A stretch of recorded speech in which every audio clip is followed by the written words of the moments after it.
আসসালামু আলাইকুম ওয়ারহমতুল্লাহি ওয়াবারাকাতুহ। প্রিয় দর্শক, আজ আমরা এমন এক বাস্তবতার মুখোমুখি যেখানে মানুষ সব কিছুর জন্য সময় পায়, কিন্তু আল্লাহর জন্য সময় পায় না। সকাল থেকে রাত পর্যন্ত দৌড়, অফিস, ব্যবসা, পড়াশোনা, ট্রাফিক, ফোন, সোশ্যাল মিডিয়া, সব কিছুতেই সময় চলে যায়।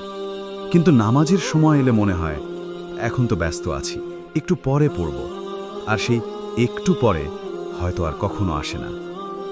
আজকের মানুষ সত্যি ব্যস্ত।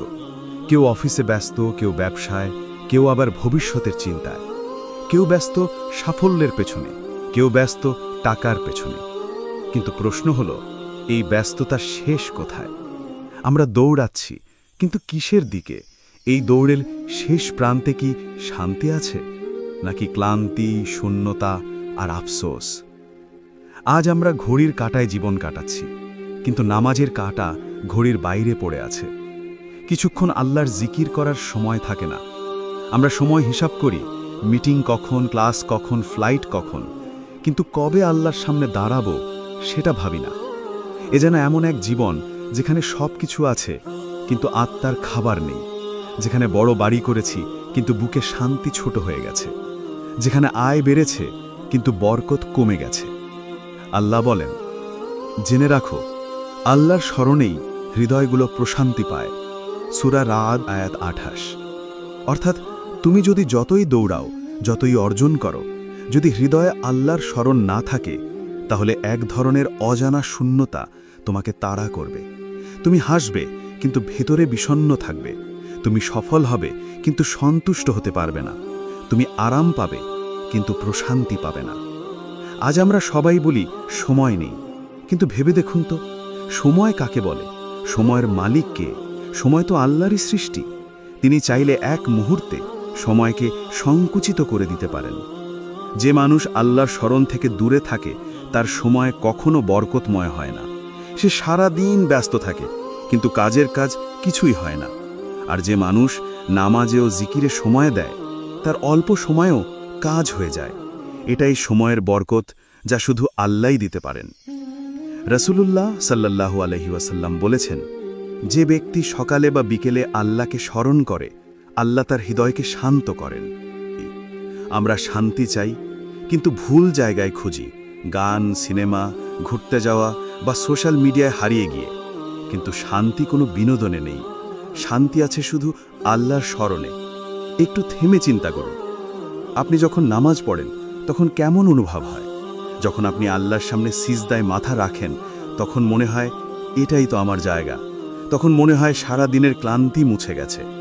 কিন্তু আমরা সেই শান্তিটাই হারিয়ে ফেলেছি। ডেডলাইন আর নোটিফিকেশনের নিচে চাপা পড়ে গেছে আমাদের সময়। কেউ কেউ বলেন, আমি নামাজ পড়তে চাই, কিন্তু সময় পাই না। কিন্তু বাস্তবতা হলো, আপনি নামাজের জন্য সময় আলাদা করেন না, বরং নামাজ ছাড়া বাকি সব কিছুর জন্য সময় আলাদা করেন। যখন নামাজকে অগ্রাধিকার দেবেন, তখনই সময়ের বরকত অনুভব করবেন। আজ আমরা ব্যস্ত জীবনের নামে আসলে অলস ঈমানের জীবন বেছে নিয়েছি। আমরা আল্লাহর জন্য সময় দিতে ভয় পাই, কিন্তু মোবাইল বা সিরিজ দেখার জন্য ঘন্টা চলে যায় সহজেই। আমরা দোয়া করতে ভুলে যাই, কিন্তু অভিযোগ করতে পারি ঘন্টার পর ঘন্টা। এটাই সেই ব্যস্ততা, যা বাহ্যিকভাবে কর্মঠ, কিন্তু ভিতরে মৃত। তুমি যতই উন্নত হও, তুমি যতই সফল হও, যদি আল্লাহ তোমার জীবনে না থাকেন, তাহলে সেই সফলতা একদিন তোমার বিরুদ্ধে সাক্ষ্য দেবে। একদিন যখন কিয়ামতের মাঠে দাঁড়াবে, তখন আল্লাহ জিজ্ঞেস করবেন, তোমার জীবন আমি দিয়েছিলাম, তুমি কি করেছ? তুমি কি বলবে, আমি অফিসে ব্যস্ত ছিলাম? নাকি বলবে, আমি নামাজের সময় পেতাম না, জিকিরের সময় পেতাম না? তখন সময়ের ব্যস্ততা কোনো অজুহাত হবে না।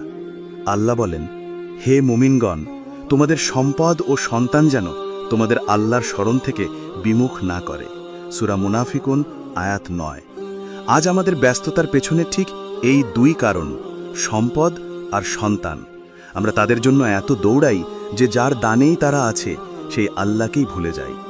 আল্লাহর স্মরণ মানে শুধু নামাজ নয়, বরং জীবনের প্রতিটি কাজে তাকে মনে রাখা। খাওয়া, কাজ করা, ঘুমানো, এমনকি পরিবারের সময় দেওয়াও সব কিছু ইবাদত হতে পারে যদি আমরা তাতে আল্লাহর সন্তুষ্টি খুঁজি। একজন মানুষ যদি সকালে বিসমিল্লাহ বলে কাজ শুরু করে, দিন শেষে আলহামদুলিল্লাহ বলে শেষ করে, সে আসলে আল্লাহর স্মরণে বেঁচে থাকে।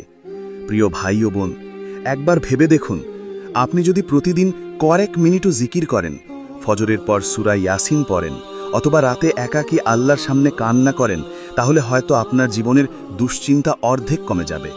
আল্লাহ বলেন, যে আমাকে স্মরণ করবে আমি তাকে স্মরণ করব। সূরা বাকারা 152 আয়াত। এটি কত মহান প্রতিশ্রুতি! তুমি যদি আল্লাহকে মনে রাখো, তিনি তোমাকে মনে রাখবেন, তোমার দুঃখে, একাকিত্বে, বিপদে, সব সময়।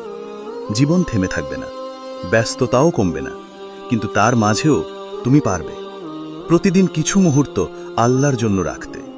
একটু জিকির, একটু দোয়া, একটু তওবা, এই ছোট কাজগুলোই হয়তো তোমার দুনিয়া ও আখিরাত বদলে দেবে। তুমি যদি চাও, আল্লাহ তোমার ব্যস্ত সময়েও প্রশান্তি দেবেন। তুমি শুধু শুরু করো নামাজ ঠিক সময় পড়ার, একটি আয়াত ভাবা, একটি সিজদা বাড়ানো। প্রিয় শ্রোতা, আজকের এই ব্যস্ত জীবনের আসল শান্তি লুকিয়ে আছে এক নামেই, আল্লাহ, যিনি সময়ের মালিক, হৃদয়ের শান্তিদাতা, আর যিনি বলেন, আমার স্মরণে তোমাদের মন প্রশান্তি পাবে। আসুন আজ থেকেই শুরু করি ব্যস্ততার মাঝেও আল্লাহর স্মরণকে জায়গা দিই। কারণ যে আল্লাহর কথা মনে রাখে, আল্লাহ তাকে কখনো ভুলে যান না। আসসালামু আলাইকুম ওয়া রাহমাতুল্লাহি ওয়া বারাকাতুহু।